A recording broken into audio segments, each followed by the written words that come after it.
Welcome. This is Krystel, and we are here for today's episode of Living the Wiccan Life. Today I have a guest, the Reverend Donald Lewis, and we are going to be talking about spirit guides. Yes. So, Don, define spirit guides for me.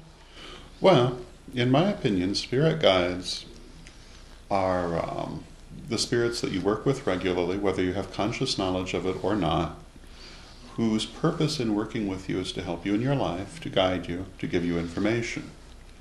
Everybody has this. Everybody has,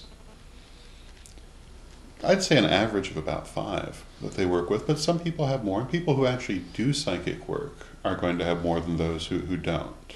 Right. Also, the more you work to clarify your connection with your guides, the more likely you are to get good information from them. If you play at it now and then, it won't be nearly as good a connection. If you don't do anything spiritual, then chances are the only time that you will feel their influence is on very important things, in which case you may not really know where it's coming from. True. Often, I believe that any guide that you're working with you have known in this or another lifetime, but you may not have conscious knowledge of that because it may not be this lifetime. And the best way to build a relationship with guides is to work with them every day.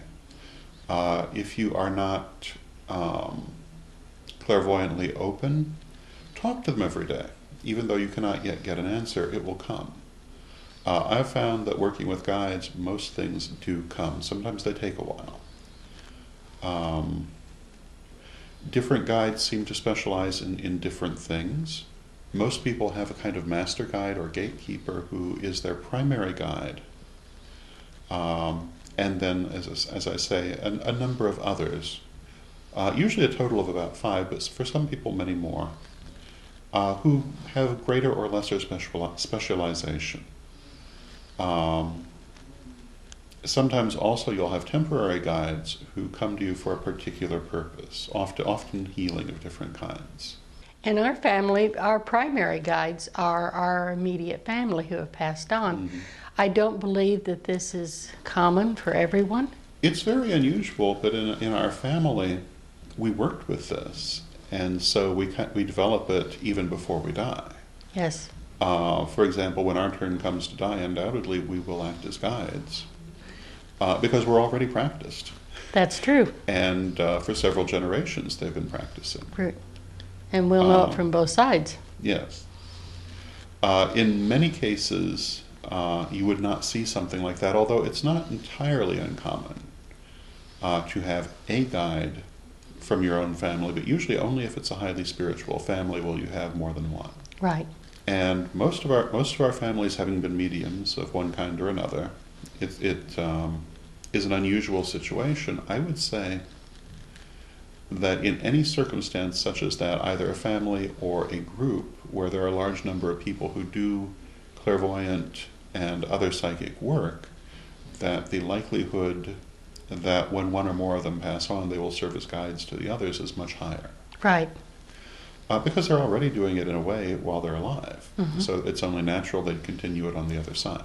Right. I talk in Living the Wiccan Life about dreams a lot because dreams are very important to me, and I think everyone should work with them. And one of the things I have mentioned, I think at least twice in the lessons, is the strangers in your dreams. Mm-hmm. When you dream of someone who is a stranger, but they're very clear, and you see them clearly and sharply, and there's a feeling there that isn't normally.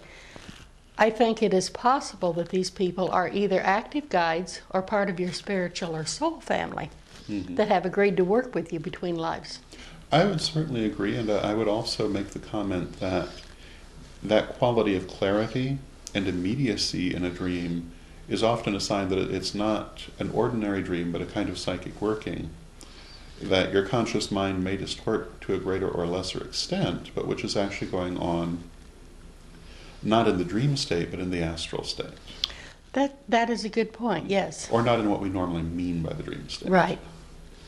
Often people will have various kinds of spiritual healing in which their guides take part, in which they experience as a dream, which may take on a very symbolic form, But still, if you know what you're looking for, you can see that it was a spiritual healing.